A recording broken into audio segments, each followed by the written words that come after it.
जळगाव जिल्ह्यामध्ये 50च्या आसपास बोगस शिक्षकांची भरती झाल्यासंदर्भात नाशिक येथे गुन्हा दाखल आहे।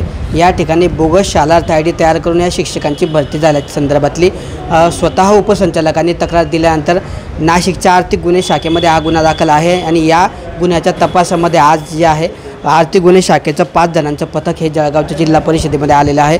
जवळपास तासाभरापासून माध्यमिक शिक्षणाधिकारी कल्पना चव्हाण यांच्या दालनामध्ये या ठिकाणी या 5ही पथकातील कर्मचारी असतील अधिकाऱ्यांकडून या ठिकाणी चौकशी तसेच तपास केला जातो आहे। नूतन मराठा महाविद्यालयासह जवळपास 8-9 शाळा संदर्भात या ठिकाणी नाशिक विभागात नाशिक या ठिकाणी तक्रार करण्यात आलेली आहे आणि या तक्रारीमध्ये बोगस शाळा आयडीचा वापर करून त्यानुसार बोगस शिक्षकांची भरती झाल्याची तक्रार आहे। जवळपास 48 म्हणजे 50च्या आसपास बोगस शिक्षकांची भरती झाल्याचा या ठिकाणी तक्रारीत उल्लेख आहे।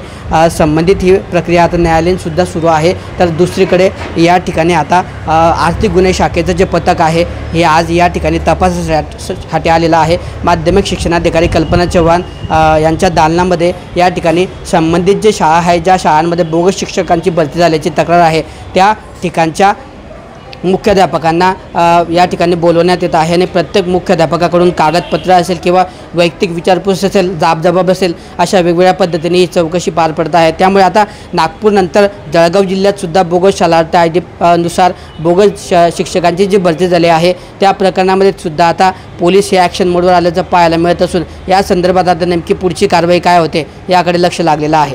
किशोर पाटील, TV9 मराठी, जळगाव।